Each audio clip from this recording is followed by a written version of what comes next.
Zimbabwe is a failed state. I think that should be something that we should always keep at the top of our minds. Pin it where we can see it on a daily basis. As Zimbabweans, that is the number one issue. Zimbabwe is a failed state. The question then is, how did we get there? Well, the answer, I think most of us know it. Zimbabwe has been ruled by a corrupt, incompetent, and tyrannical regime for the last 44 years because Zanu PF rigged the elections. That is the problem. Recently, there was a video of Whitney Chivayo. It's become really the embodiment of corruption in Zimbabwe.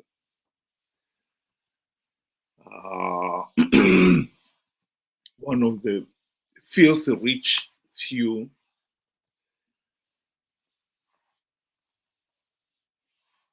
squandering his ill-got wealth on luxuries.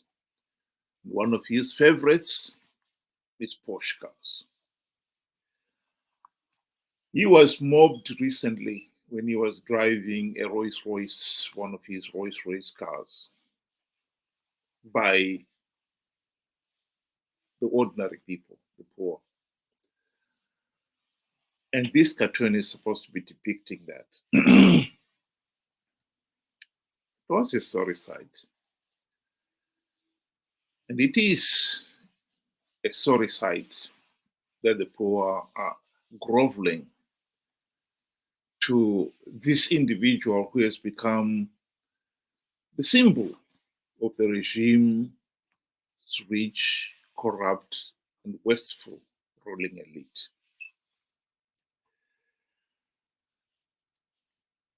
The temptation is to laugh at the povo, at the ordinary people.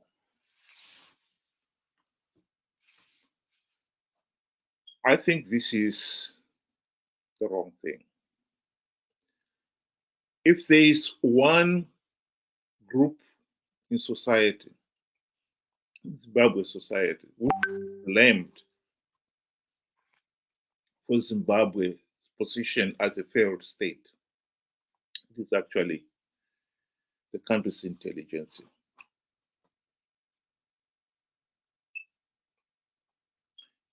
In his book, Animal Farm, which is supposed to be an allegoric story of the Bolshevik Revolution, the October 1917 Bolshevik Revolution in Russia, and why it failed. George Orwell talks of this character, Benjamin, the donkey. Benjamin could read as well as any of the other pigs in the book. But he was one of those who was always on the outside. His cynicism, he never wanted to be involved. And this was one of the reasons that allowed the pigs to do as they please. The pigs were the leaders, and they became incredibly corrupt. And the whole thing, the whole revolution was derailed. In Zimbabwe, we have got our own intelligentsia. And they are the ones who have sold out. Soon after independence, the intelligentsia did at best nothing, content to go along to get along. So they did not play any role at all in making sure that Zimbabwe's revolution fulfilled its promise of freedom, liberty to all.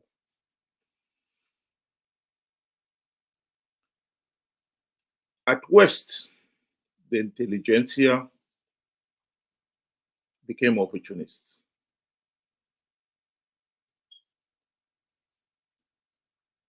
They went in with a mentality of if you can't beat them, join them.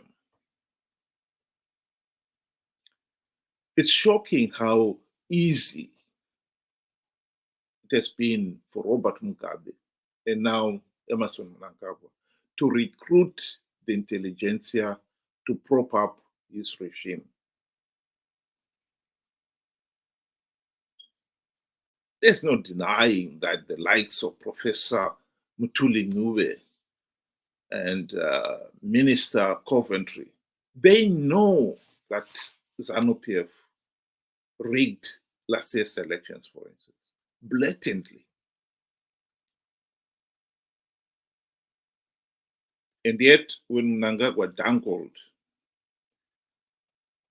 the opportunity for them to join the gravy train, they jumped. Suddenly, they were not aware of the rigged elections. They became part of the system. This has happened again and again these last 44 years. Some of the intelligentsia, when they realized that Zanu PF was dragging the country nowhere, they jumped ship. They started supporting the opposition. And yet with the same outsider mentality. They've never been really involved. They've always been looking in from the outside. That's at best. At worst, they became the opportunists. Some of the opposition leaders, there's no doubt that they are very intelligent individuals. But they also realize that it's, as long as they get a share of the spoils of power, they don't care the rest. It is unbelievable that some of these intelligentsia have failed to see that the opposition have sold out. I can't believe that these intelligent people failed to accept or to realize that the opposition have failed to implement even one token reform in 24 years. That they failed to appreciate that the government of national unity of 2008 to 2013, the primary purpose of that was to implement the democratic reforms to stop Zanu PF rigging the elections. So if they did realize it, why have they never mentioned it?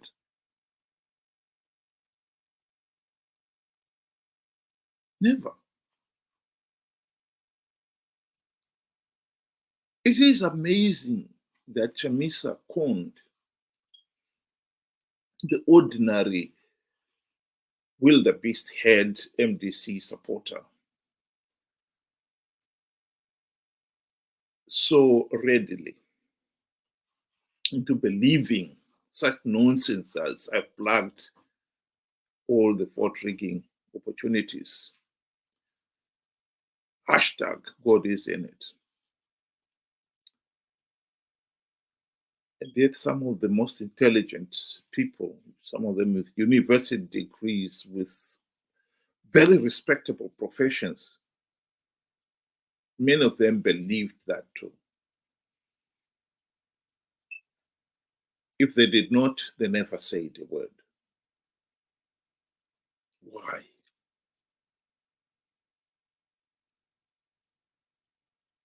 They were just as enthusiastic in participating in the flawed elections last year as the wildebeest had.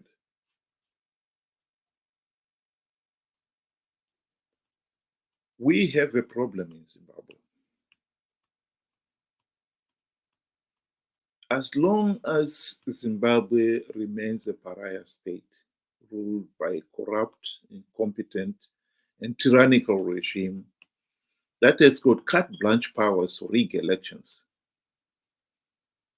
Zimbabwe will remain a failed state. Right now, the country is facing the prospects of 2028 elections. And the chances are it will be a repeat of the 2023 elections. Zanu PF itself, of course, would not want to implement any reforms because the regime is desperate to retain its iron grip on power. It has got the resources to bribe all the key officials involved in the election process, from the village head right up to the judges and ministers, as we saw in these last elections.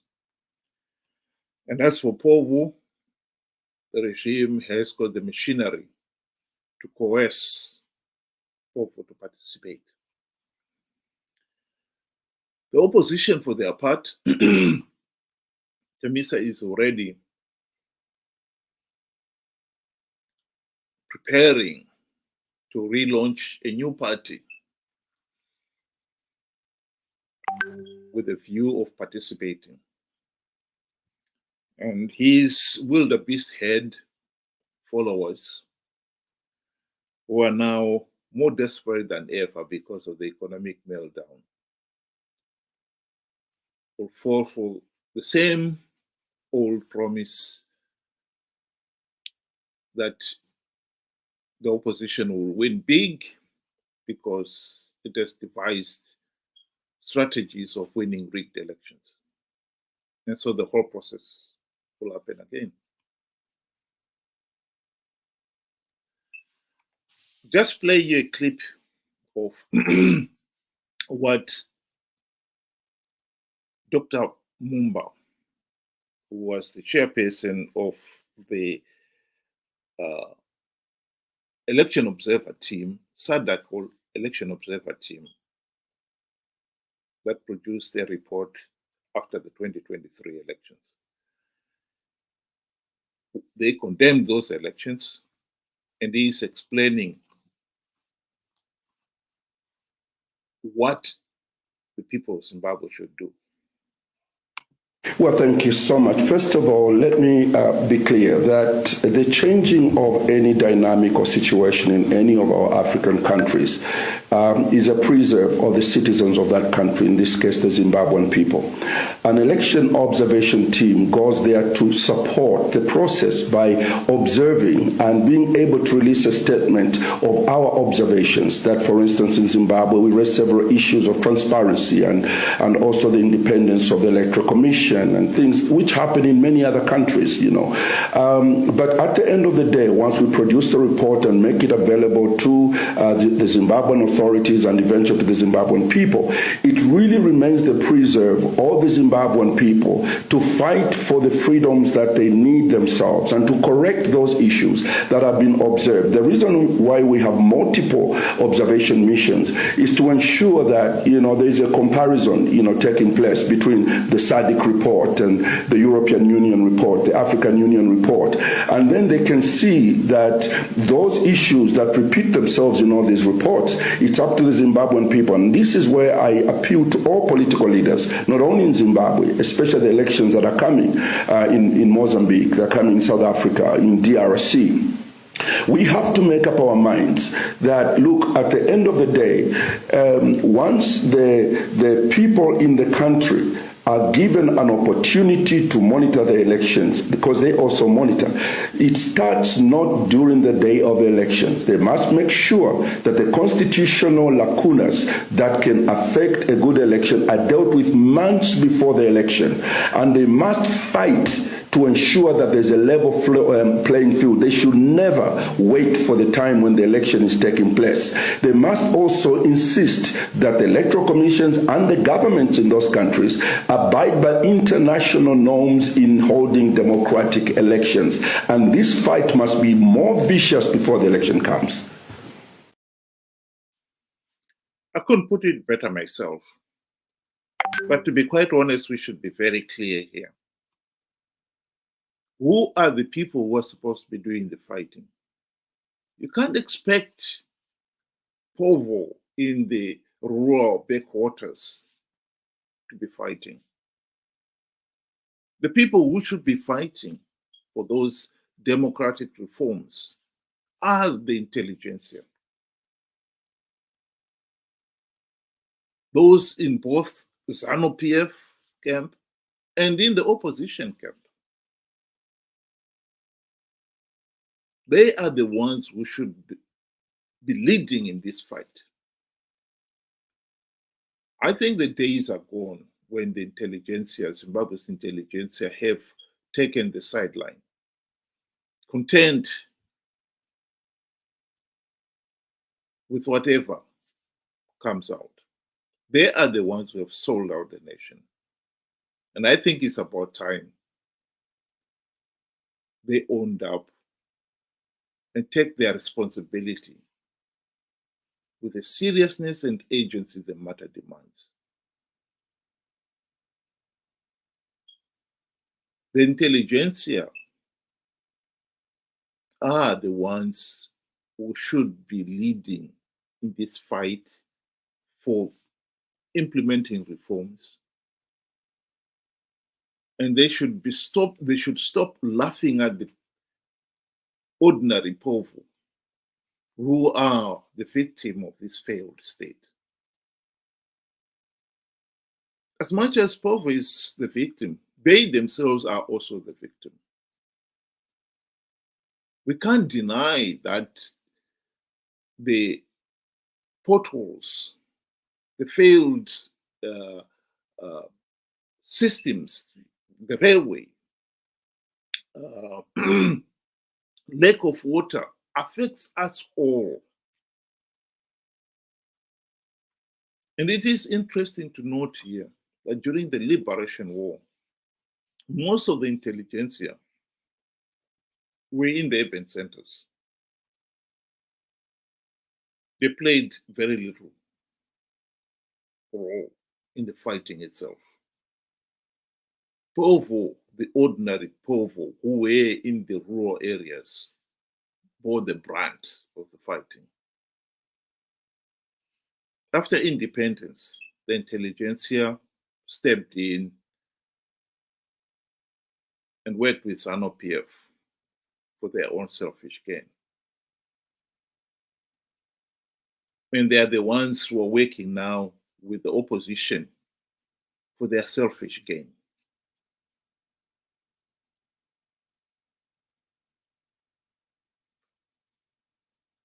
The stopping of Zanu PF rigging 2028 elections is or should be done by the intelligentsia. The people in the rural areas will be frog-marched to participate in those elections. The urban electorate do not have to participate, and they know it. If the opposition parties are calling their rallies to participate in another fraud elections, the urban voters do not have to attend such elections, such rallies. They must make it very clear to the opposition that this present system is not working. And it is absolutely foolish to keep participating in a process that you know is not working. The people, the intelligentsia themselves, the urban electorate in this particular case, are the ones who can drive that agenda to have free, fair, and credible elections. And it's about time that the urban took responsibility for change.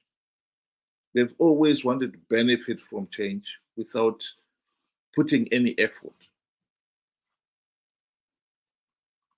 The urban electorate and those many intelligent people in the diaspora are the ones who must push for the implementation of the reforms so that we stop this madness of rigged elections to perpetuate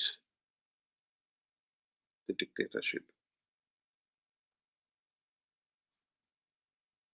I must finish by saying that I'm really disappointed that some of our intelligentsia have taken it upon themselves to blame